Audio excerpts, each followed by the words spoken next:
le principal obstacle au bonheur, c'est nos propres pensées. C'est pas quelque chose d'extérieur à soi. Le bonheur pour moi, c'est la liberté. Pour moi, c'est très simple en fait, le bonheur. C'est juste être. Bienvenue sur le podcast C'est quoi le bonheur pour vous? Je m'appelle Julien Perron, je suis le réalisateur du film C'est quoi le bonheur pour vous? Pendant plus de 4 ans, je suis parti à travers le monde pour interviewer 1500 personnes autour de cette question fondamentale. À travers ce podcast, on parlera bien-être, développement personnel et médecine douce. Je vous souhaite un merveilleux voyage sur la route de la connaissance de soi. Aujourd'hui, j'ai le plaisir de recevoir Léona Reading. Léona a passé les 10 dernières années à travailler et se former entre la France, l'Australie, les États-Unis et Bali, afin d'aider les âmes audacieuses à s'aligner à leur mission de vie. Avec Léona, cheminer en tant qu'entrepreneur est un véritable plongeon en soi, à la croisée du développement personnel et spirituel. Je vous souhaite une belle écoute. Hello Léona, comment vas-tu depuis 5 minutes? Hello, très bien, très heureuse d'être ici et j'adore ce que tu viens de partager. Ça fait vibrer, c'est beau de voir quelqu'un qui est aussi impliqué dans sa mission de vie. C'est toujours très émouvant, je trouve. Merci, c'est gentil. Je trouve que c'est une bonne transition, mais avant de parler de notre mission de vie, je vais te laisser te présenter, Léona, pour les gens qui ne te connaissent pas, qu'on comprenne d'où tu viens, qui es-tu, on t'écoute. Alors du coup, je m'appelle Léona Reading et j'ai le bonheur d'accompagner les femmes majoritairement, mais quelques hommes aussi, qui me posent tout simplement la question, et moi je suis complètement ouverte aussi à accompagner les hommes, justement à découvrir leur mission de vie. J'ai un petit peu deux façons d'accompagner, parce que c'est un sujet qui me passionne depuis que je suis petite, une grande question que je me pose depuis que j'ai 8 ans. Et donc, j'accompagne dans cette recherche, dans cette quête. Et ensuite, j'accompagne aussi les entrepreneurs à incarner leur essence pour justement développer leur entreprise de façon alignée, magnétique et pour être en expansion dans leur vie d'une façon sacrée. Il y a vraiment cette notion de sacré qui est super importante pour moi. Et j'ai aussi écrit un livre qui s'appelle Audacieuse, qui est juste à côté, je l'ai toujours à côté de moi, qui est mon support aussi, d'ailleurs pour certaines choses que je fais en ce moment aussi. Donc il y a Audacieuse qui est un véritable road trip. Je trouve que nos livres pourraient être bien potes parce qu'il y a vraiment cette notion de road trip à l'intérieur de soi-même. J'ai vu que toi, c'était les escales. Donc, il y a ce petit vocabulaire du voyage parce que je trouve que c'est un voyage, en fait, la connaissance de soi. Et donc, c'est à travers ce voyage-là que j'invite la lectrice ou le lecteur à s'élancer. Puis ensuite, j'ai écrit aussi sur la spiritualité et le yoga. Okay. Donc, des outils, si on peut dire, des philosophies qui permettent vraiment de nous soutenir dans tous les pans de notre vie pour qu'on puisse être aligné et vraiment se sentir à notre place, quoi. Ok. Alors, tu dis que ça a commencé tôt, ton questionnement autour de la mission de vie. Quand tu dis tôt, c'est vers quel âge? 8 ans. 7-8 ans. En fait, quand j'ai commencé à écrire, je me posais vraiment la question, qu'est-ce que je suis venue faire ici? Alors, c'est vrai que c'est assez... moi, je pensais que tout le monde se posait cette question, mais c'était pas forcément le cas. Et c'est vrai que j'avais commencé à écrire un petit livre à l'époque, dans mon petit cahier Clairefontaine. Okay. Et dans ce cahier, j'écrivais justement à propos de ça, de cette recherche. Et puis depuis, ça ne m'a jamais quitté. C'est pas commun quand même, parce que tu sais, moi j'ai l'impression d'être un peu le seul. Moi j'ai commencé ce qu'on dit, tu sais, le cheminement vers soi à l'âge de 10 ans. Et j'ai toujours l'impression d'être seul, donc du coup, je trouve ça génial de rencontrer quelqu'un qui si tôt aussi s'est posé des questions existentielles. Je trouve ça chouette. Et donc de fil en aiguille, ça t'a amené à t'intéresser à toi plus concrètement, ou ça restait juste un questionnement de ce que c'était en fait, c'est quoi notre mission de vie? Est-ce que ça t'a amené à cheminer vers toi? Ouais, c'est ça. En fait, je me disais, c'est quoi j'avais vraiment ce sentiment d'avoir un rôle, en fait. Et en fait, ce qu'on me disait, le monde des adultes, je sais pas, les emplois, le métier, etc. Enfin, tout ce côté un peu, le CDI, la maison, même si j'étais pas vraiment capable de comprendre absolument tout. Mais en tout cas, ce modèle-là, ça avait ça ne résonnait pas en moi, quoi. Donc, c'est un questionnement qui est allé de fil en aiguille vers la connaissance de moi. Justement, qui suis-je? La grande question aussi, ensuite est arrivée.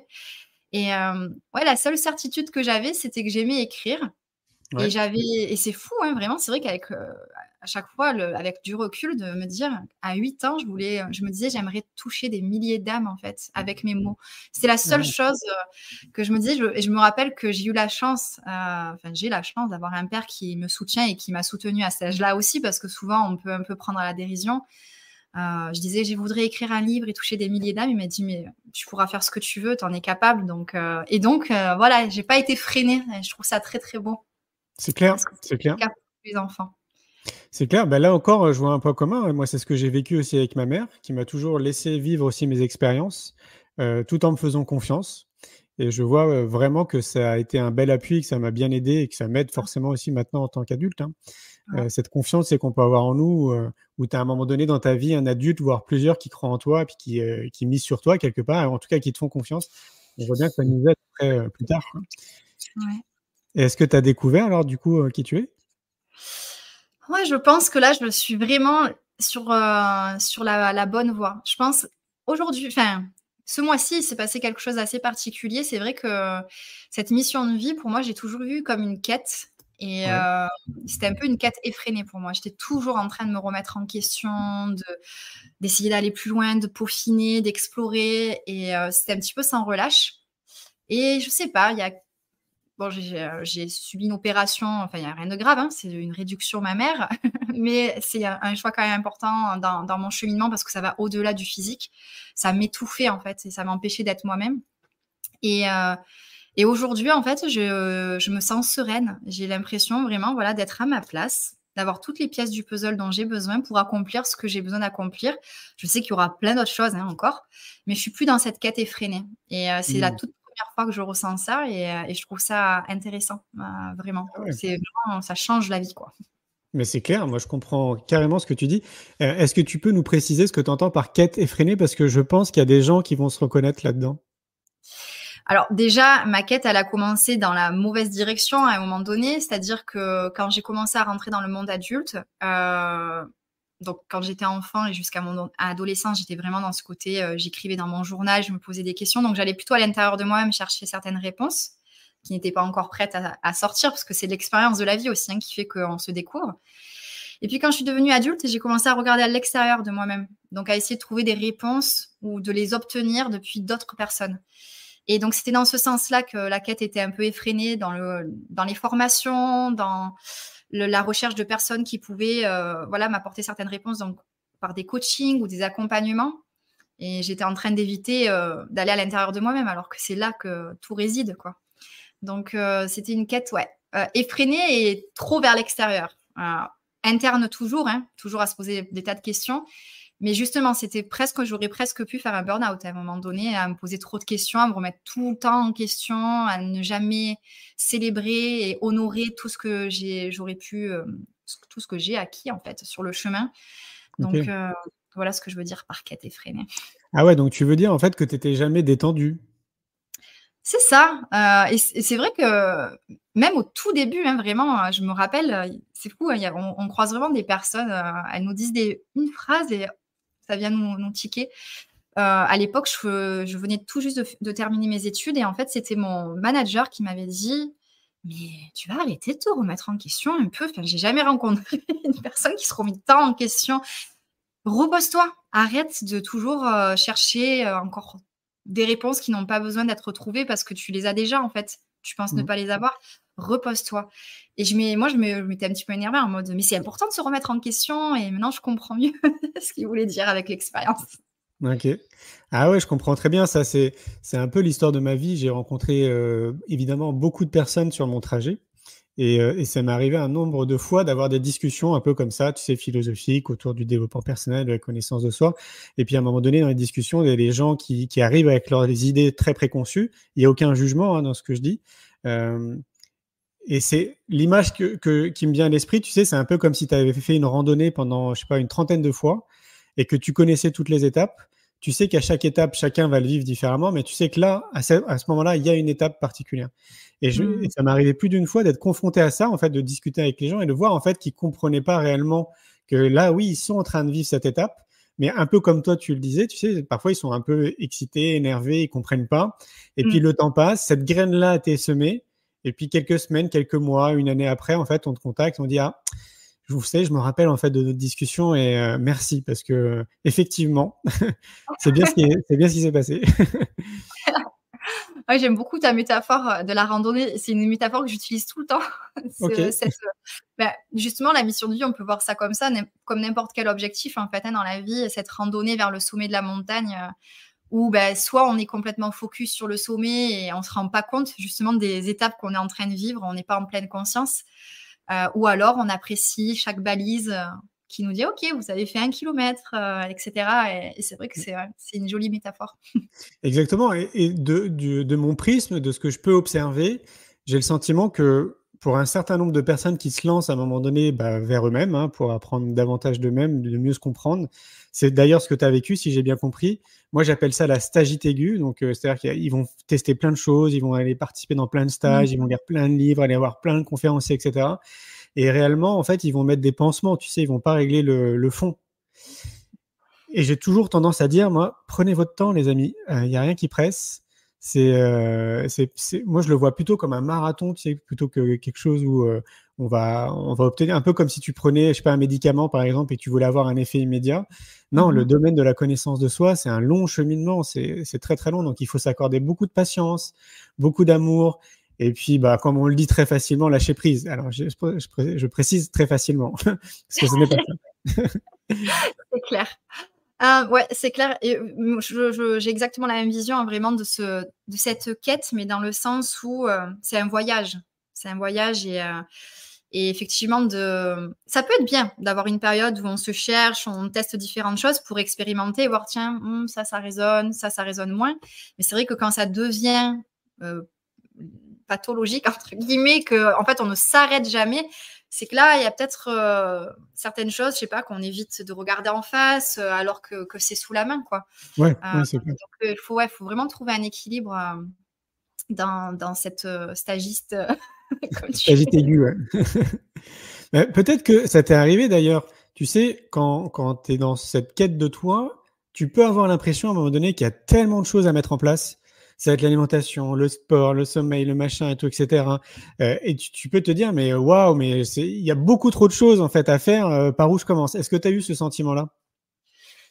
Ouais, j'arrive facilement à me remettre dans la peau de moi d'il y a 10 ans. Parce que c'est vraiment là, en fait, où, à mes 24 ans, c'est là où il y a vraiment eu ce truc de « Ok, allez, là, je me prends en main, ce monde-là, ça me convient pas, en fait, faut que j'essaye de trouver du sens dans tout ça. » Et c'est vrai que ça peut être bouleversant de se dire « Voilà, il y a tellement de choses, en fait, finalement, à mettre en place. » Et c'est un petit peu, encore une fois, la métaphore de la montagne. Au lieu de regarder le sommet et se dire « Oh là là, comment je vais faire pour y arriver? Je connais pas le chemin. Est-ce que je suis équipée? Est-ce que mon endurance, elle est là ?» C'est de se dire « Ok, je vais me préparer au mieux et on va avancer petit pas par petit pas et accepter d'être mauvais au début. » C'est-à-dire de pas arriver à faire c'est-à-dire, par exemple, on se dit « Je vais courir tous les jours. » Si on court pas 30 minutes tous les jours, c'est pas grave si on court déjà 5 minutes. Et c'est pareil pour la méditation, c'est souvent ce que je conseille, de méditer ne serait-ce qu'1 minute tous les jours au lieu de faire 20 minutes tous les 15 jours pour prendre ce petit rythme, cette petite constance qui va vraiment nous amener pas après pas à avancer sur le chemin. Exactement, ouais. Moi, je parle même de discipline de vie. Alors, je vois qu'il y a une question, je trouve, qui m'a fait sourire intérieurement. Comment guérit-on de la stagite aiguë? Je pense qu'il y a une question de syndrome de l'imposteur un peu aussi, avec cette stagite aiguë. Je pense qu'il faut se faire confiance, vraiment apprendre à ressentir les choses et se dire, est-ce que là, je fais ce stage ou cette formation parce que c'est mon mental qui me dit « Ah, pour être plus légitime, tu pourrais rajouter cette corde à ton arc. » Donc là, on est carrément dans le mental. Ou est-ce qu'il y a vraiment quelque chose qui résonne là et qui dit… parfois, ça peut être incompréhensible même. je me sens attirée par cette formation. Je ne sais pas trop quoi en faire, mais je sais qu'il faut que je le fasse déjà pour moi. Mmh. Déjà, là, il y a quelque chose, quand on le fait pour soi, généralement, et pas pour mettre un peu le diplôme, tiens, regarde, j'ai fait ça, je suis super légitime. C'est déjà beaucoup plus juste, je pense. Qu'est-ce que tu en penses, toi? Ah oui, moi je suis d'accord avec ça. Je crois qu'il faut vraiment réfléchir au pourquoi je vais faire ce stage, qu'est-ce que ça va m'apporter. Et effectivement, dans ce que tu dis, pour moi, il y a une vraie connexion avec l'importance qu'on accorde au regard de l'autre, et donc du coup, évidemment, à la société. Réussir du mieux qu'on peut à se détacher justement du regard de l'autre, c'est déjà, à mon avis, le premier pas qui nous permettra de bien réfléchir avant de participer à je ne sais pas combien de stages et essayer de se former à droite à gauche. Parce que moi, je fais partie des gens qui pensent qu'on a déjà tout en nous. Tu l'as dit à un moment donné là dans notre échange. Tout est déjà vraiment. C'est comme si on était équipé d'un bagage amplement suffisant et nécessaire. L'idée, c'est d'aller de plus en plus vers une introspection personnelle. Alors oui, pour certains, ça va passer par des stages, pour d'autres, ça va passer par la lecture, d'autres, ça va passer par des conférenciers, d'autres par des podcasts aussi, pourquoi pas. Mais je crois qu'à un moment donné, il faut aussi prendre ce temps qui me semble vraiment nécessaire de se retrouver avec soi-même, plutôt que de... Tu vois ce que je veux dire? Oui, carrément. Ça me parle parce que j'ai créé un programme qui s'appelle Retour à soi en plus cette année. Et c'est un petit programme, mais j'y ai mis vraiment tout mon cœur et mon âme parce que je trouve que ce retour à soi, il est complètement bâclé un peu dans notre quotidien où tout est timé à la minute. On a des quotidiens très pris et très souvent, ce qu'on a tendance à faire passer après tout, et c'est très paradoxal, c'est nous-mêmes. Et bon, en se faisant passer en dernier, on passe un petit peu à côté du sens de notre vie et on peut s'éloigner de soi super facilement comme ça. Donc, ouais, le retour à soi, c'est vraiment une clé essentielle au Oui, c'est clair. quotidien. Moi, j'invite souvent les gens justement à prendre ce temps utile vraiment dans l'année. Alors, moi, je trouve que l'associer à la nature, c'est encore mieux. C'est-à-dire, on est d'accord?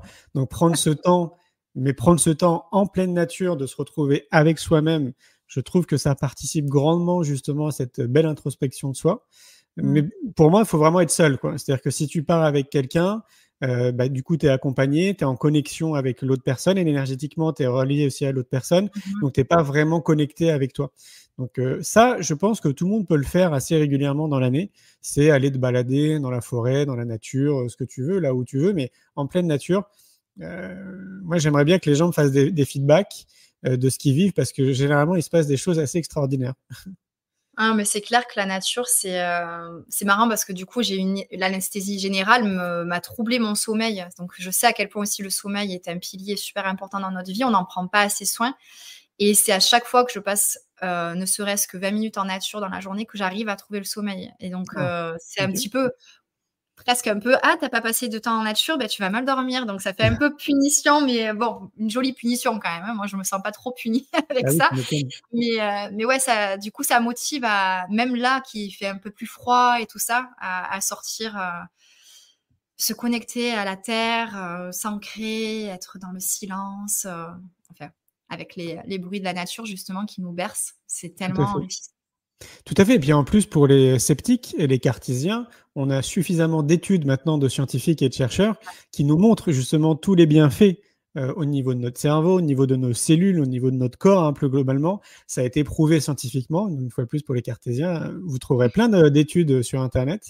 Et puis après, au-delà de ça, moi, j'invite les gens à vivre l'expérience. Donc, si vous êtes sceptique, allez vous balader pendant 1 heure, par exemple, en pleine forêt, voire 2 heures même, et soyez attentif à ce que vous ressentez avant d'y aller et quand vous allez ressortir de cette balade.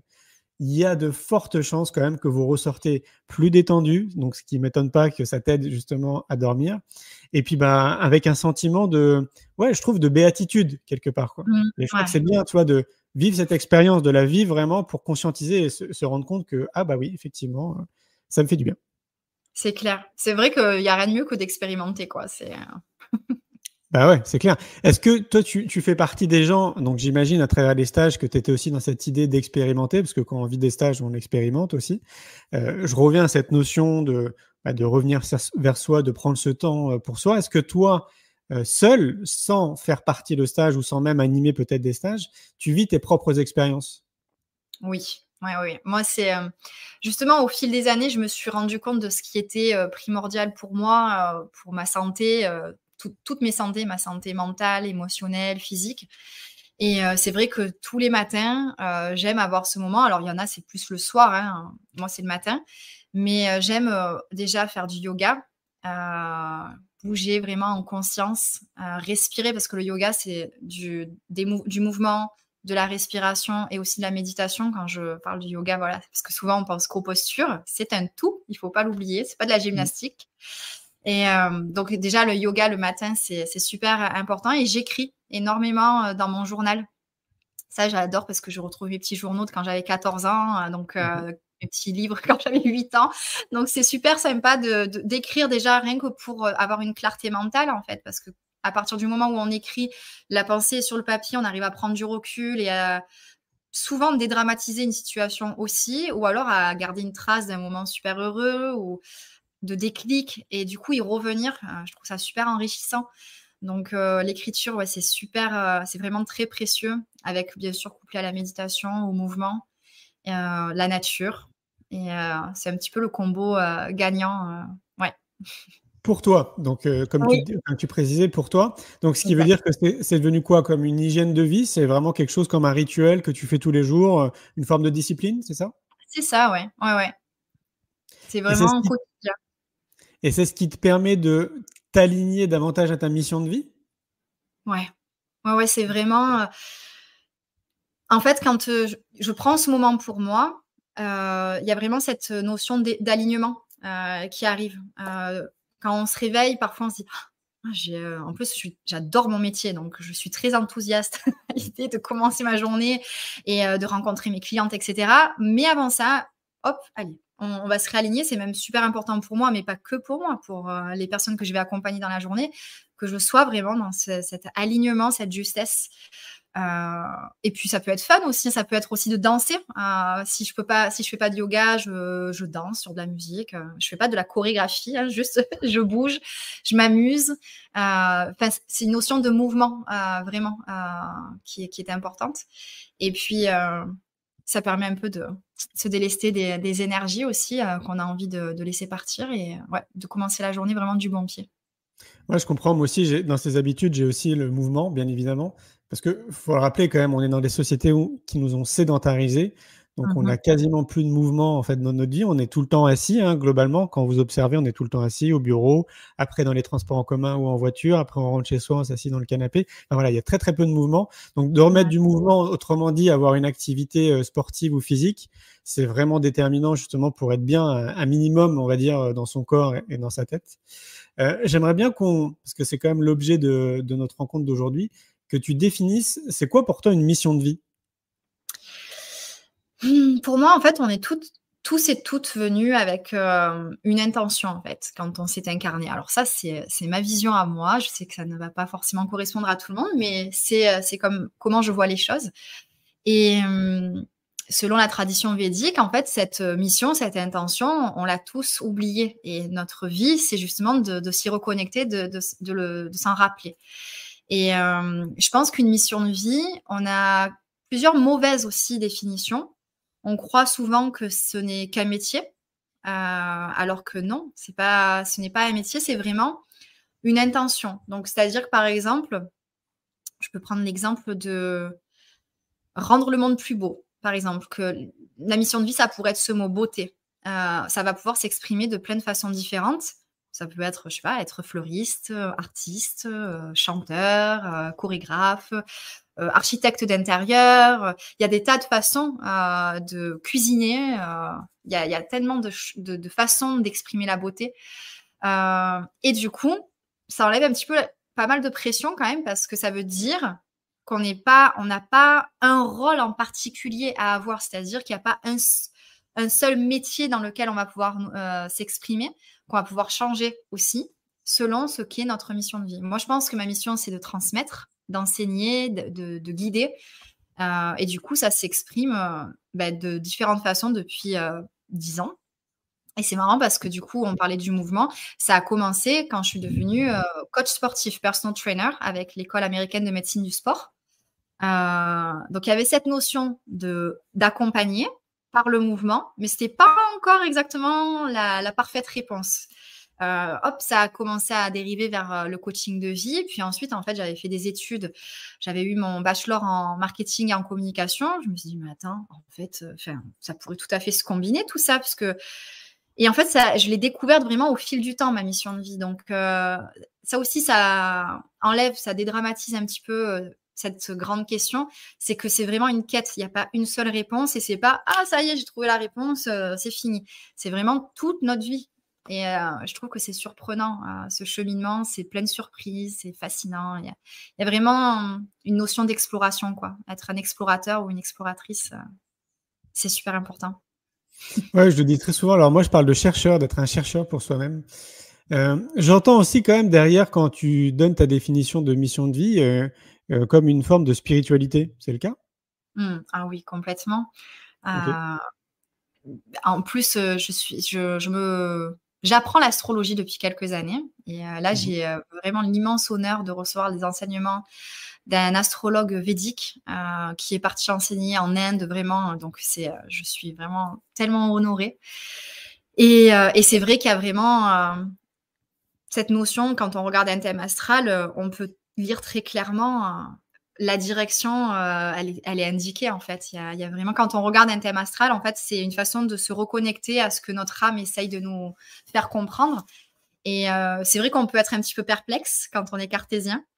Mais j'ai pas fait des milliers encore, pas pour l'instant, de lectures. Mais à chaque fois que j'ai abordé le thème d'une personne, la personne était sur les fesses, complètement estomaquée, parce qu'effectivement, c'était très, très, très juste. Donc, oui, complètement. Je suis, de toute façon, il y a vraiment cette spiritualité qui m'accompagne au quotidien et dans ma vision et dans ma façon d'accompagner. Alors pour l'astrologie, tu prêches un convaincu, hein. Moi, ma mère, elle tirait des thèmes astro quand j'étais petit, elle tirait des cartes. Donc Ouais. j'ai grandi avec ça. Donc pour moi, c'est une vraie science. Bien évidemment, un peu comme dans tout, il y a des bons et des moins bons, hein, comme le bon garagiste et le mauvais garagiste. C'est clair. Il y a cette astrologie aussi qu'on trouve, tu sais, dans les magazines, pour pas les citer, Voici, etc., qui n'est pas du tout de l'astrologie, hein, quand même, que les choses soient claires. Mais effectivement, oui, c'est une vraie science. C'est très intéressant, en tout cas, qu'à un moment donné, un vrai spécialiste, et je le mets entre guillemets, hein, puisse te faire ton thème astral, parce que c'est quand même des indications qui sont assez intéressantes, sachant que ça bouge aussi, bien évidemment, avec les années. Mais déjà, au moins avoir le thème de ta naissance, je trouve que ça donne des indicateurs, ouais, je suis d'accord, assez intéressants. J'aimerais bien aussi qu'on définisse la spiritualité, parce que, tu vois, je me dis, si demain, tu sais, alors moi j'ai fait un film qui s'appelle C'est quoi le bonheur pour vous? Si demain je faisais un film qui s'appelait C'est quoi la spiritualité pour vous? J'ai l'impression qu'à l'image du film sur le bonheur, il y aurait peut-être 8 milliards de définitions différentes. Du coup, ça serait quoi, en fait, pour toi, la spiritualité, et comment tu cultives cette spiritualité? J'adore cette question et je vais essayer de pas partir dans tous les sens. Je pense que déjà la spiritualité, c'est être profondément connecté à soi. C'est-à-dire qu'il y a vraiment cette notion d'être connecté à son intuition et à son âme. La spiritualité, c'est quelque chose on se sent relié, en fait, à plus grand que nous. Et la spiritualité, c'est une spiritualité ancrée, selon moi. C'est-à-dire que si on est venu ici, on n'est pas venu être perché, entre guillemets, à être toujours en dehors de notre corps et un petit peu trop dans la recherche de choses qui sont vraiment, on va dire, en très haute vibration, mais qui ne sont pas trop ancrées. Il y a vraiment cette notion d'être ancré, en fait, pour vivre cette expérience incarnée sur cette terre. Donc, ce qui veut dire qu'en fait, finalement, la spiritualité, elle peut se retrouver dans absolument tous les moments du quotidien. La spiritualité, je pourrais peut-être dire que c'est rendre ou se reconnecter au sacré au quotidien. Donc, ça veut dire que, par exemple, on va rendre un repas en se connectant à tiens, qu'est-ce que j'ai dans mon assiette? Je le mange avec quelle intention? Là, c'est une façon sacrée et spirituelle, finalement, d'avancer dans la vie. Et ça peut être en regardant un paysage, se rendre compte qu'il y a plus grand et qu'on fait partie de ce plus grand. Donc, c'est assez complexe. Mon apprentissage avec justement l'astrologue védique a commencé, on va en parler du Veda. Et en fait, le Veda, c'est la chanson que le monde se raconte et on fait partie de cette chanson. Et il y a vraiment cette notion de, finalement, on fait partie du grand tout. Et c'est se rappeler qu'on fait partie de ce grand tout qui pourrait définir la spiritualité. C'est pas très concret ce que je suis en train de dire, mais Non, si, ça va. Faudrait juste définir, c'est quoi le grand tout pour toi? le grand tout, c'est, on va dire, l'énergie primordiale. Moi, j'ai pas de croyance religieuse, donc je vais pas dire Dieu, mais ça peut être Dieu pour certaines personnes, ça peut être la source, ça peut être l'univers, la mère primordiale, cette énergie-là, en fait, cette énergie primordiale de là où tout est venu. Et du coup, comment tu cultives cette forme de spiritualité? Dans les petites choses du quotidien. C'est pour ça que parfois, il y a des personnes qui vont avoir cette mauvaise conception, on va dire, de la spiritualité en croyant qu'un être spirituel, c'est quelqu'un, par exemple, qui va rire peu, qui est plutôt sérieux, qui va peut-être jamais boire de vin ou avoir une vie très, très simple. Et c'est très bien aussi qu'il y ait des personnes qui soient comme ça, je ne juge absolument pas. Mais pour moi, ça ne va pas forcément définir une personne spirituelle. Pour moi, une personne spirituelle, c'est quelqu'un qui va savoir profiter de la vie d'une façon alignée. C'est-à-dire répondre à ses besoins, mais toujours en pleine conscience et vraiment avec ce goût du sacré. Donc, ça peut vraiment être dans tout, rien que se lever le matin. Il y a une différence quand on est connecté à sa spiritualité ou pas. On se lève le matin, on peut vite être en mode automatique. Ça nous est tous arrivé. Ça peut même m'arriver encore aujourd'hui, d'arriver, de se lever et de vivre sa vie un peu en mode automatique, complètement déconnecté de ce qu'est la vie, en fait. Et là, on n'est plus un être humain. Et pour moi, être spirituel, c'est juste être humain aussi. C'est pas très compliqué. C'est juste qu'il y avait vraiment cette différence de perception au quotidien. Je reviens sur la mission de vie. J'ai l'impression qu'à t'écouter, la mission de vie, ça serait aussi proposer tous nos talents, tout ce qu'on est en fait dans notre essence la plus pure. Ouais. J'entends par là que j'ai l'impression qu'on est tous très très bons naturellement dans plusieurs choses, mais c'est un peu comme un don en fait, c'est comme ça.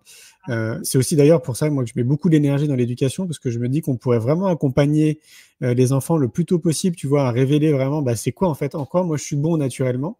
Ouais. Et donc du coup, j'ai l'impression que la mission de vie à t'écouter, ça serait ça en fait, ça serait de mettre à contribution nos talents innés pour quelque chose qui nous dépasse. Complètement, exactement. Et c'est pour ça que, alors, la petite phrase qui essaye d'expliquer ce que je fais, c'est que j'aide les personnes à incarner leur essence pour être en expansion dans leur vie et leur entreprise. Alors, effectivement, il y a 2 façons alignées et sacrées à la fin. Effectivement, ça peut paraître un petit peu nébuleux comme phrase, mais c'est exactement ce que tu viens de dire. C'est-à-dire que moi, je crois que chaque personne ici présente sur cette terre, elle a un cadeau en elle, elle a un don, quelque chose en fait, un rôle. Et justement, qu'il y a une certaine responsabilité aussi, tu vois, par rapport à la spiritualité, il y a une responsabilité. C'est-à-dire qu'on est venu expérimenter quelque chose, ok, mais on est venu aussi faire expérimenter quelque chose, transmettre quelque chose, laisser notre patte, apporter une pierre à l'édifice. Et pour moi, c'est primordial qu'on puisse tous accéder à ça et partager, vraiment. Parce que sinon, on est un petit peu à côté de la plaque et presque même égoïste, finalement, si on garde ça pour nous. Ah oui, si on le garde pour nous. Oui. C'est un petit peu dur ce que je dis, mais c'est vrai que quand on a le syndrome de l'imposteur qui vient se mêler et que du coup on se dit non, je peux pas faire ça parce que je suis pas assez bon, ou alors qu'on se compare et qu'on se dit non, mais il y a déjà plein de monde trop de monde fait ça, je vais pas m'y mettre moi aussi, qu'est-ce que je vais apporter? Et en fait, le truc, c'est qu'il y aura personne qui pourra faire la même chose qu'une autre personne, en fait, parce qu'on a une énergie qui est complètement unique. Et pour moi, c'est vraiment ça, notre mission de vie, c'est d'exprimer ce cadeau qu'on a en nous, et il peut s'exprimer de différentes façons. Donc, il faut aussi s'amuser, il ne faut pas se cloisonner, il faut vraiment rester ouvert et exprimer les choses de façon la plus intuitive possible, quoi. Oui, je suis d'accord. D'ailleurs, c'est ce qui fait que c'est chouette. On est complémentaires les uns et les autres, parce qu'a priori, on est tous uniques justement dans ces compétences innées qu'on pourrait avoir. Et c'est de se rappeler que, en tout cas, si les gens qui nous écoutent ne l'avaient pas conscientisé, moi j'aime bien le rappeler, on est quand même conditionné dans les sociétés dans lesquelles on se trouve, et donc peu importe le pays dans lequel on va grandir, on est conditionné à avoir une perception de la vie, d'une forme de réalité, une perception de nous-mêmes, enfin une perception de beaucoup de choses qui est très conditionné par la société. Donc, c'est l'éducation, la politique, l'économie, le mainstream, l'éducation de nos parents, qui ont hérédité de l'éducation de leurs propres parents et tout, etc. Enfin, voilà, il y a toute une forme de conditionnement. Et là où c'est un peu complexe, je trouve, pour beaucoup d'entre nous, c'est déjà de s'apercevoir qu'on a été conditionné, que donc finalement, notre perception de la vie, de nous, des événements, c'est pas vraiment nous. Et donc, il faut réussir progressivement à enlever toutes ces couches-là, se déconditionner, tac, tac, tac, les uns après les autres, pour se reconditionner avec de nouvelles bonnes habitudes qui correspondent beaucoup plus. On parlait d'être aligné à sa mission de vie, beaucoup plus aligné avec qui on est en réalité profondément. Est-ce que c'est ce que tu observes aussi de ton côté ? Complètement. Et ce que tu dis, je trouve ça vraiment très, très, très juste. Et ça pourrait, ça fait partie aussi de ma définition de la spiritualité.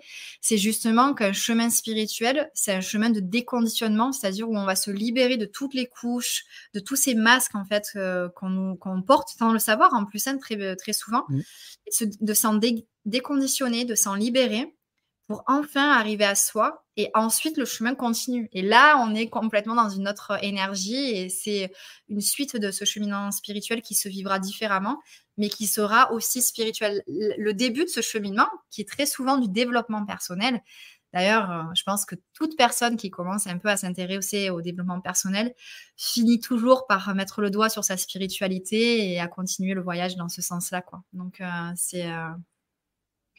ouais.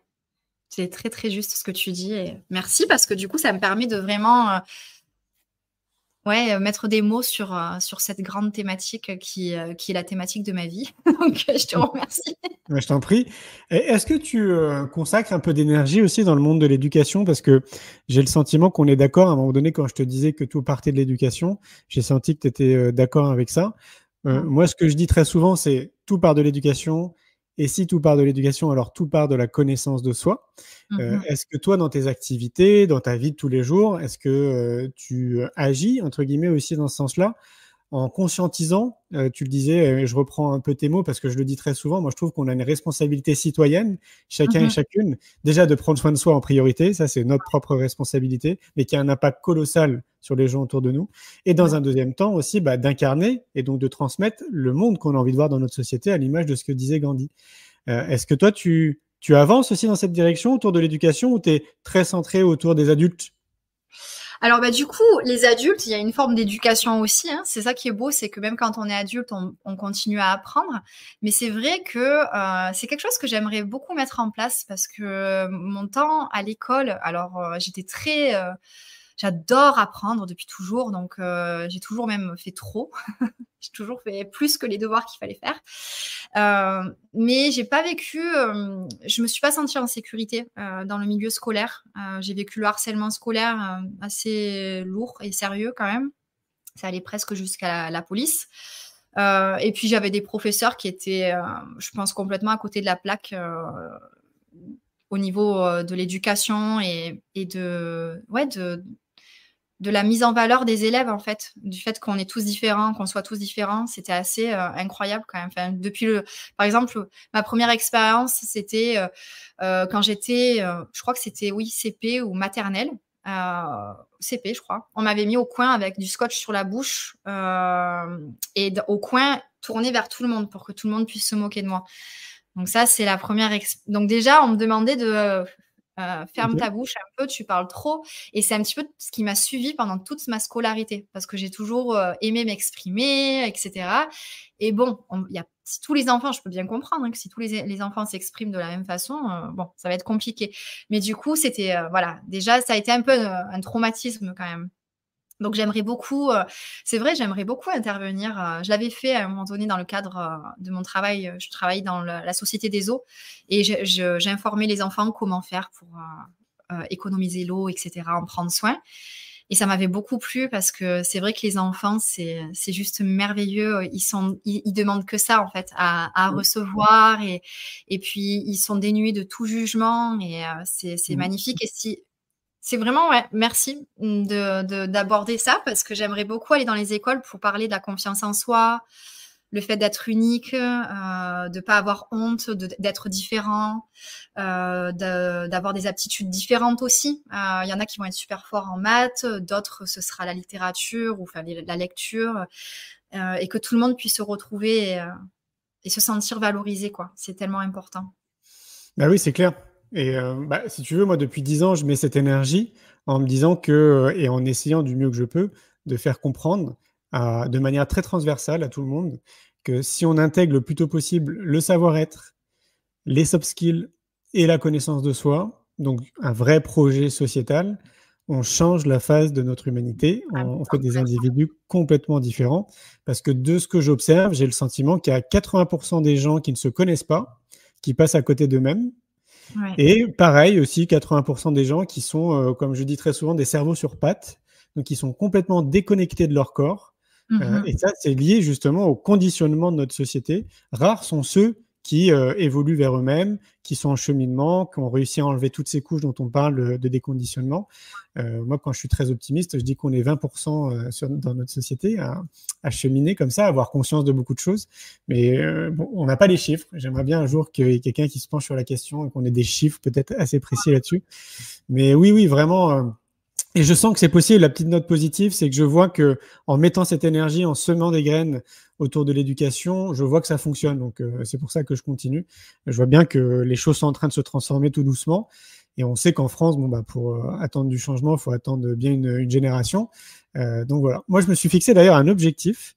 Je me suis fixé l'objectif de vivre au moins jusqu'à 112 ans, en pleine forme, avec cette idée de continuer justement à semer des graines comme ça autour de moi jusqu'à mes 112 ans, parce que je crois qu'on en a vraiment besoin. Et dernière chose, je trouve qu'il y a très peu de gens qui se rendent compte, à l'image de ce que tu fais, de ce que moi je fais avec les équipes qui m'entourent, qu'en réalité, on est des millions de personnes, un peu comme des colibris à travers le monde, chacun à se mobiliser, à accélérer les prises de conscience, à semer des graines, un peu comme des jardiniers. Et je trouve que les gens ne se rendent pas compte de ça parce que le mainstream, les médias ne parlent pas de ça réellement, quoi. Donc, c'est toujours bien de le rappeler. C'est ce que tu vois aussi de ton côté ? Oui, franchement, tout ce que tu viens de partager, je le constate aussi de mon côté. Et effectivement, comme tu dis, il y a pas mal des cerveaux qui marchent, je crois, c'est ce que tu disais, qui sont vraiment connectés. Des cerveaux sur pattes. Et c'est... Moi, je pense que, alors déjà, effectivement, par l'éducation, c'est clair et net que voilà, il y a quelque chose à vivre. Après, j'ai pas mal d'amis autour de moi qui sont professeurs et qui se sentent très limités. Ils veulent faire plein de choses, mais ils sont complètement limités par l'éducation nationale parce qu'il faut que ça reste toujours dans les clous. Mais il y a plein d'autres écoles, et puis il y a toujours moyen d'avoir une façon d'aborder tout ça de façon subtile mais puissante. Et c'est vrai, voilà, franchement, je pense que je vais me renseigner parce que ça, c'était que j'avais quelque chose dans le coin de ma tête pour aller dans les écoles et tout ça. Donc, je pense que je vais me renseigner pour les écoles qui sont autour. Donc, merci. Et puis, pardon ? Non, j'allais dire, c'est une nouvelle graine qui vient d'être semée. Ah ouais. Ouais, complètement, parce que je suis vraiment convaincue. Je le vois, j'ai pas mal de neveux et nièces et déjà avec eux, je peux avoir des conversations mais tellement passionnantes en fait. Et et puis eux-mêmes, je les vois qui répercutent, qui perpétuent ce que je leur dis avec leurs copains et tout. Donc c'est assez intéressant. Ça peut vraiment avoir un impact énorme. Et c'est pas à prendre à la légère. Et puis par rapport au cerveau sur pattes, c'est vrai que je pense que tout peut partir aussi de cette reconnexion au corps. Oui. C'est très souvent par là que ça commence. Je connais pas mal de personnes, pareil, qui se sont éveillées, qui étaient dans le sport, le milieu sportif à la base, et puis qui ont cheminé. Et effectivement, je pense que le corps, c'est vraiment une porte merveilleuse qui peut amener au cœur et à l'âme, et qui très souvent nous relie en fait à nos sentiments, à nos ressentis. Donc, à un moment donné, quand on fait un job ou quand on est dans une relation, que ce soit de couple ou même des relations familiales, etc., où on se sent mal, on ne peut plus l'éviter. Donc, on va forcément, à un moment donné, se poser les questions pour trouver sa place. Et donc, la mission de vie, ok, je disais tout à l'heure que ce n'était pas un métier parce qu'effectivement, ça peut se traduire aussi dans nos relations avec nos partenaires, les enfants, la famille, les amis, etc. C'est vraiment... un don qui va se propager dans absolument tous les domaines de notre vie. Donc, à partir du moment où on ne se sent pas à notre place dans plusieurs domaines de notre vie, ça va nous permettre de nous poser les bonnes questions sur finalement quel est le don que j'ai envie d'exprimer et comment je pourrais l'exprimer avec les bonnes personnes et dans la bonne direction, quoi. Donc, Est-ce qu'on peut considérer que c'est une quête de sens, la mission de vie ? Ouais. Oui. Oui, je pense que moi, c'est comme ça que ça a commencé. J'avais en fait un CDI super bien payé, responsable de com. Franchement, enfin, sur le papier, j'avais toutes les cases. En plus, bon, j'étais pas en CDI parce que je l'ai jamais été. J'ai toujours fui le CDI. Mais c'est vrai que voilà, sur le papier, c'était vraiment la vie de rêve. Mais non, il n'y avait pas de sens. Et ça, c'est compliqué en plus quand on est entouré de nos proches qui disent mais tu rigoles ou quoi? Enfin, tu as tout ce que tu veux. Qu'est-ce que tu vas faire à reprendre des études, à partir à l'étranger, prendre l'avion, etc. Plusieurs fois par mois pour aller étudier un truc. Tu vas en faire quoi de ça en fait? Mais en fait, c'est très souvent les choses qui paraissent les plus illogiques et complètement what the fuck, un peu, entre guillemets. On va dans cette direction parce qu'on est poussé par quelque chose qui nous dépasse et ça donne lieu à des choses incroyables. Et tu parlais du lâcher prise tout à l'heure. Et la mission de vie, pour moi, il y a vraiment cette notion de lâcher prise dans le sens où il faut aussi accepter, et ça c'est très compliqué dans notre société, de ne pas savoir exactement où on va quand on va dans la direction de notre mission de vie. Apprendre à marcher dans l'inconnu, j'appelle ça. Et une fois qu'on accepte de ne pas tout contrôler, là, la vraie magie, elle peut avoir lieu, quoi. Oui, c'est clair. Ça, c'est ce qui fait peur à beaucoup de personnes, hein. C'est justement, c'est partir à l'inconnu. On se rattache à beaucoup de choses qui nous sécurisent, qui nous mettent en sécurité, quoi. Ces petits roudoudous là qu'on a dans notre vie du quotidien, quoi. Mais c'est vrai que sortir de sa zone de confort, parce que quelque part, c'est un peu ce que tu dis, c'est pas donné à tout le monde. Et c'est une bonne transition parce que du coup, j'avais une question qui me venait à l'esprit. C'est, imaginons, j'imagine que ça peut être peut-être d'ailleurs ton quotidien dans tes activités. Peut-être qu'il y a des gens là qui nous écoutent ou qui vont nous écouter et qui se disent, OK, moi, ça me parle beaucoup tout ce que vous dites. J'aimerais découvrir ma mission de vie, mais je commence par quoi, les gars? Je suis perdu, moi. J'aime pas le boulot que je fais. Je suis pas forcément très heureux dans ma vie perso et professionnelle. Mais par contre, je sens que potentiellement, je peux apporter quelque chose à l'humanité, mais je sais pas du tout par où commencer, quoi. Mais très souvent, les questions à se poser, déjà pour trouver notre mission de vie, alors ça peut paraître un peu bizarre peut-être, mais c'est de se retourner sur sa vie et de voir un petit peu les épreuves qu'on a traversées et comment on les a traversées en fait. Très souvent, dans ces épreuves, il y a vraiment des pièces de puzzle qui sont juste incroyables. Par exemple, moi, mon harcèlement scolaire, j'aurais jamais cru qu'il ferait partie justement des pièces du puzzle pour ma mission de vie. Et en fait, j'avais complètement perdu confiance en moi pendant des années. En plus, c'était à l'époque, à 14 ans, là où on se construit. Enfin bref, en jeune adulte, j'avais absolument aucune confiance en moi. Et du coup, la confiance en soi, ça a été un sujet qui m'a vraiment toujours portée et c'est par là que tout a commencé. Donc, ça peut être vraiment super intéressant de voir un petit peu les épreuves qu'on a vécues et de se dire, tiens, qu'est-ce que ça m'a permis, qu'est-ce que ça m'a enlevé et à quoi je vais me reconnecter par cette situation challengeante ou peut-être parfois même des traumas. Quand on dit blessing in disguise, au final, le cadeau mal emballé, ça peut être assez intéressant. Il peut vraiment y avoir des pièces super précieuses dans tout ça. Après, un petit peu plus logique, c'est de se dire, tiens, qu'est-ce que j'aime faire en fait? Qu'est-ce que je fais, que j'aime faire et que je fais facilement aussi. C'est ça, il y a des choses qu'on va avoir tendance à faire, c'est inné pour nous. On se dit que tout le monde y arrive de la même façon que nous, mais sauf qu'en fait, c'est pas du tout le cas. Donc, peut-être même poser des questions autour de soi. Tiens, si tu devais dire qu'est-ce que j'arrive à t'apporter dans la vie, dans quoi peut-être je brille aussi, quand tu penses à moi, tu te dis, tiens, quels sont ses talents, ses dons, ses qualités? Ça peut être cool de demander ça aussi à des proches pour avoir des réponses et des petites pistes à explorer. Et puis après, c'est dans le ressenti aussi, dans quoi je trouve du plaisir. Parce que d'accord, le plaisir, c'est pas la même chose que le bonheur, mais le fait de reconnaître nos petits plaisirs justement au quotidien, ça nous permet de cheminer vers le bonheur. Donc, parce que la mission de vie, en fait, ce cheminement, c'est le chemin vers la joie, vers la joie, vers le bonheur, vers la sérénité. Donc, qu'est-ce qui m'apporte de la joie, de la sérénité, du plaisir? Et déjà, dans cette petite enquête, je pense qu'il y a pas mal de choses qui peuvent éclaircir le chemin. Ouais, je suis d'accord. Je me rappelle d'une discussion que j'avais eu avec une personne qui me disait qu'à un moment donné, justement, dans sa vie, elle elle sentait qu'il fallait qu'elle change de boulot, qu'il y avait un truc en fait qui allait se passer dans sa vie, qui allait peut-être même probablement divorcer, enfin un gros déclic, quoi, on va dire. Mais pour autant, elle était incapable de savoir quels étaient ses dons, qu'est-ce qui la faisait kiffer, vers quoi elle avait envie de tendre. Et c'était un moment apparemment quand même dans sa vie qui était assez compliqué. Parce que tu te retrouves d'un coup finalement à pas te connaître, à te dire mais en fait je ne sais pas du tout Ouais. ce qui me plaît, quoi. Et je pense qu'il y a beaucoup de gens qui vont se reconnaître là-dedans. Mm. Là, tu fais comment pour savoir en fait ce qui te plaît? Vraiment se reconnecter au quotidien, aux petites choses vraiment de la vie. Et là, il va falloir être un peu curieux quand même aussi, hein. Il va falloir sortir la zone de confort. Moi, je l'appelle aussi la zone d'habitude au final. Un petit peu sortir de tout. En fait, finalement, il n'y a rien qui convient. Il n'y a rien qui apporte du bonheur. Donc, ça sert à quoi de continuer à faire la même chose?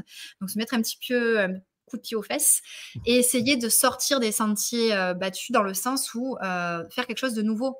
Être un explorateur, une exploratrice, encore une fois, tester des choses pour voir, tiens, est-ce que ça me plaît, est-ce que ça me plaît pas, qu'est-ce que je ressens.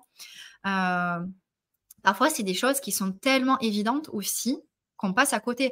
Par exemple, moi, depuis toute petite, j'adore écouter mes copines dans la cour de récré, les écouter, essayer de les aider à qu'est-ce qu'elles ressentent, qu'est-ce qu'elles pourraient mettre en place. Je me rappelle vraiment depuis les bancs d'école.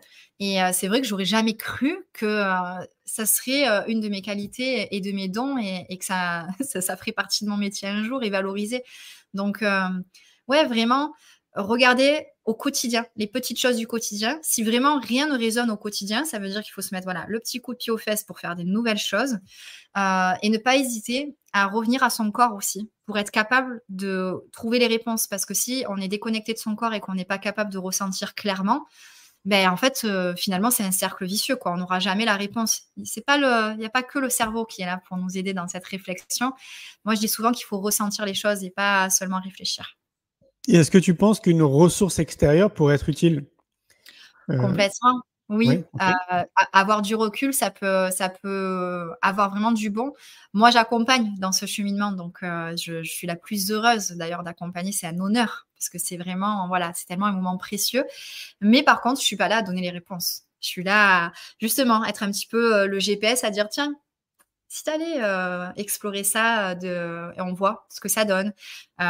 Et aussi valoriser certaines choses qui ne le sont pas et la personne, elle passe à côté. Et moi, je dis, mais attends, mais là, c'est énorme en fait. Il faut que tu célèbres ça, que tu l'honores. C'est un trésor. Donc, ça peut être bien. Mais encore une fois, il ne faut pas chercher les réponses à l'extérieur. Il faut que la personne qui accompagne puisse être vraiment la lumière qui est claire et pas celle qui montre du doigt, tiens, voilà, c'est ça en fait la réponse. Parce que là, on enlève la souveraineté à la personne qui cherche à trouver ses réponses et il n'y a rien de pire, quoi. Bah oui.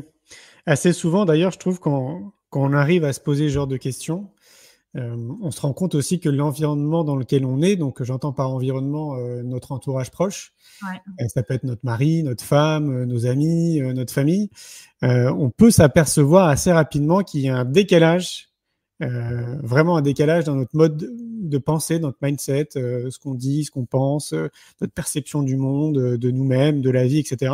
Et ça peut créer plusieurs phénomènes. Soit du coup ça nous conforte et on se dit en fait je suis tout seul dans le monde et donc c'est peut-être moi en fait qui pense différemment et donc du coup je suis pas comme tout le monde. Et puis ça s'arrête là, on se sent seul. Soit du coup ça c'est de plus en plus marqué. Et là, on en vient à changer progressivement justement d'environnement. On va divorcer, on va quitter son mari ou sa femme. Tu es d'accord avec ça? Enfin, moi, je trouve que c'est le parcours logique d'une personne qui, à un moment donné, commence à cheminer vers elle-même, quoi. L'environnement change. Ouais. Oui. Alors, ça ne veut pas dire que toutes les personnes vont se séparer forcément. Oui, bien sûr. Mais ça arrive quand même assez souvent, malheureusement. Ou en fait, pourquoi dire malheureusement? Non, je pense que c'est heureusement. Parce que je pense que les gens, et encore une fois, j'en ai fait partie à un moment donné, on se construit un petit monde bien réconfortant, on se convainc, ah oui, j'aime cette personne, ses amis sont super, le travail que je fais est génial, on est dans le déni en fait, complètement. Et c'est un petit peu comme si c'était l'électrocardiogramme en mode plat, quoi. Et puis à un moment donné, il y a la vie qui fait que on ouvre les yeux, on se dit, il y a un truc qui cloche, il y a quelque chose de plus, il faut que je cherche en fait. Et là, il y a le petit battement qui recommence. Et en fait, justement, plus on va voguer vers ces réponses-là, plus on va se sentir vivant. Je pense que moi, être aligné à sa mission de vie, c'est se sentir pleinement vivant, quoi, et vraiment dans le bonheur. Donc, quand on est à côté de ça, là, effectivement, on peut en venir à modifier, à quitter, à changer de lieu, même de vie, parfois, de travail, de relations. Mais c'est pour le mieux. Très souvent, d'ailleurs, d'un point de vue astrologique, entre 28 et 30 ans, il y a des petites choses qui se passent. C'est le retour de Saturne. Donc, n'hésitez pas, pour les personnes qui regardent en live ou en replay, à regarder entre 28 et 30 ans ou à vous dire, tiens, je suis en plein dans cette phase. Effectivement, parfois, quand on n'est pas aligné, on se prend des bonnes petites claques en mode, allez hop, il faut se réaligner. C'est un petit peu ce qui m'est arrivé aussi. Et 36 ans aussi, par rapport à la mission de vie, c'est un âge assez intéressant à étudier, à regarder. Ça ne m'étonne pas. Moi, ce que j'ai observé, c'est 40 ou 50 ans, où les gens sont arrivés à une espèce de fin de cycle, où d'un coup, ils ont envie de donner un sens à leur vie, donc professionnelle et personnelle. Souvent, ils se sont occupés de leurs enfants, donc maintenant, ça y est, ils ont envie de s'occuper d'eux, quoi. C'est ce que j'ai pu observer aussi de mon côté. Je vois que le temps file, Léona. Et j'ai une dernière question qui me vient à l'esprit. Tu sais, j'ai interviewé 1500 personnes dans 25 pays et je leur ai tous posé la même question. C'est quoi le bonheur pour vous? Donc du coup, j'ai envie de te poser la question. C'est quoi le bonheur pour toi, Léona? Le bonheur, c'est ce qui se rapproche... la gratitude, en fait, ça fait partie du bonheur. Et je pense que quand on ressent un sentiment de gratitude, qu'on arrive à être dans l'instant présent en se disant j'ai tout ce dont j'ai besoin, même en ayant très très peu, hein. Ça ne veut pas dire qu'il faut avoir beaucoup. Ça, c'est le bonheur. Je pense que c'est vraiment ce sentiment de paix, de sérénité, de se dire waouh, je suis à ma place, je remplis ma mission de vie en apportant ma pierre à l'édifice. J'ai peu, j'ai beaucoup, ça on s'en fout, j'ai ce dont j'ai besoin et je suis remplie de gratitude pour ça. Et pour moi, c'est le bonheur et du coup, je peux dire que je suis heureuse. Merci Léona. Comment on fait pour te contacter s'il y a des gens qui veulent rentrer en contact avec toi? Alors, il y a mon site internet leonareading.com. Il y a aussi mon Instagram leona.reading et également mon podcast Les âmes audacieuses qui est disponible partout. D'ailleurs, il y avait un épisode qui venait de ton podcast qui a été publié, qui avait été très apprécié. Donc voilà les différents points de contact. Et puis voilà, il y a des accompagnements, il y a des retraites. Donc vraiment, il ne faut pas hésiter à aller explorer tout ça et voir si ça vibre. Ça marche. Est-ce que tu peux nous remontrer ton livre, s'il te plaît? Oui. Ah oui, Audacieuse aussi est un bon point de contact. Yes, on le trouve partout? Partout en librairie. Et c'est vrai que son petit nom, c'est le livre Boussole. Je ne sais pas si on va voir, parce qu'il y a la petite boussole. Okay. C'est vraiment un moyen de se recalibrer et de se mettre dans la bonne direction dans sa vie. Top. Merci beaucoup, Léona, pour cet échange. Merci C'était chouette. À toi. Je te souhaite une belle journée et je te dis à très vite. Belle journée. Merci. Ciao, ciao. Ciao, ciao. Un grand merci pour votre écoute. J'espère que vous avez passé un bon moment avec nous. Pour prolonger l'expérience C'est quoi le bonheur pour vous et continuer votre cheminement sur la connaissance de soi, je vous invite vivement à lire mon livre C'est quoi le bonheur pour vous que vous trouverez dans toutes les librairies. Jouez et amusez-vous avec le jeu de cartes entre amis, avec des inconnus, dans le monde de l'entreprise, à l'école. Regardez le film C'est quoi le bonheur pour vous et surtout, prenez soin de vous. Je vous souhaite un merveilleux voyage vers vous-même.